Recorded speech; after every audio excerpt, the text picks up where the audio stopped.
It's important to understand what the 5G is doing and what they say it's doing. We're told on the IEEE beamforming document that this technology cooked your eyes like eggs in World War II. We live in a world now where everything has to be black and white.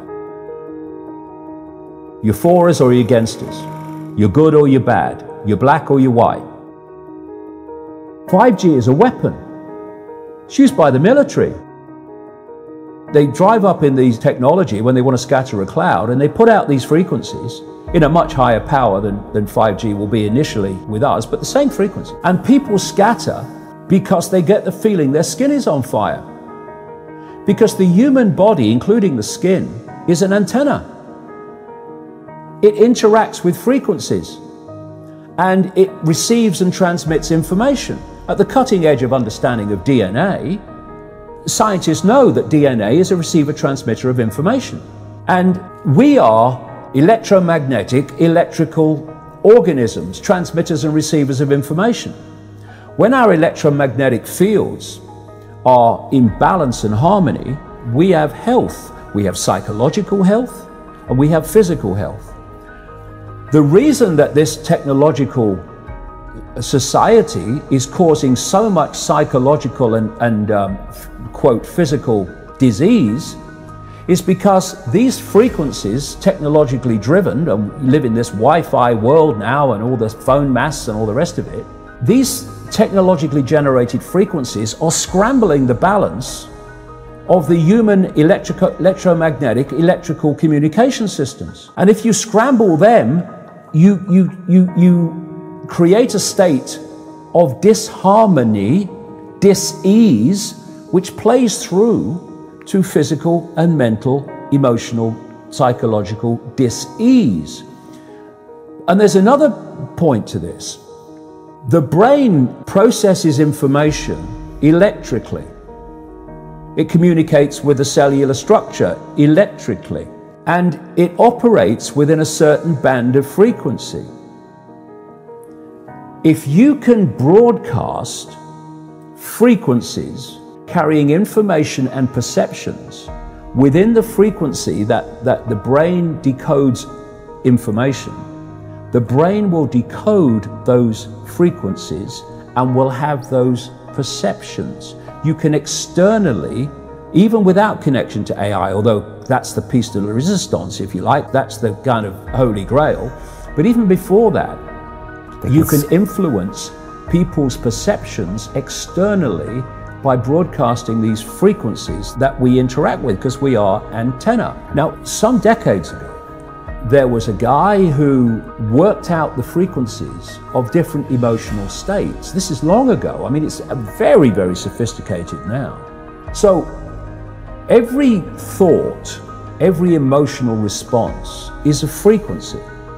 It generates a frequency, and it is of itself a frequency.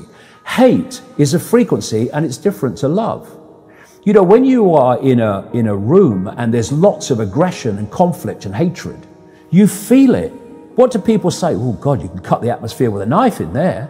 That is because the frequencies of hate and conflict have been so generated, they have changed the electromagnetic field of the room. Okay, so 5G is going to be weaponized against us potentially. Yeah, but the point being that they worked out the frequencies of various emotions, including rage, and basically they can play across a community these frequencies without anyone knowing, and it starts to have an effect, and it starts to build rage, it starts to build anger, and people might not realize why they're feeling it, but they start to feel it. And then what they do is they trigger that with an event. Maybe some guy is attacked by the police or something, or somebody's arrested for something they didn't commit, and now there's the trigger.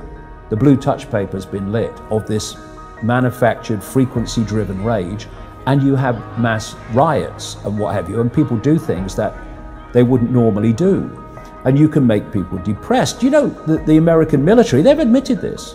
They have technology that fires frequencies at the enemy that basically breaks the enemy's spirit so they give up and put their weapons down.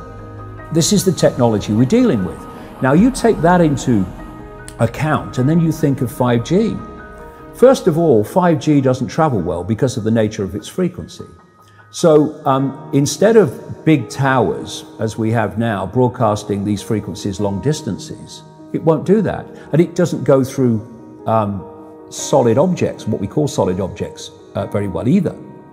So to overcome that, there are going to be boxes broadcasting 5G, this weapon, down every street, all over the world. You're talking phenomenal numbers of these boxes, broadcasting like on the lamp standard outside your children's bedroom and stuff, broadcasting this stuff. There's nowhere you'll be able to go where you won't be in a field of 5G. And another interesting thing, I don't know whether you've noticed this, but the story broke first of all in Sheffield, when the council started cutting down literally thousands and thousands and thousands of mature trees in urban streets. And there were big protests about it. You know, Sheffield claimed to be a green city, but all these mature trees were coming down, thousands of them. Now, the worst nightmare, I'm not saying cause and effect, but I'm saying think on it. The worst nightmare of 5G in a street is mature trees, because it can't get through them. They don't want urban trees for 5G because it won't go through solid objects very well at all, and it doesn't travel far. So we're going to have this explosion of 5G transmitters, and then there's going to be like 20,000 satellites up there beaming 5G at the Earth.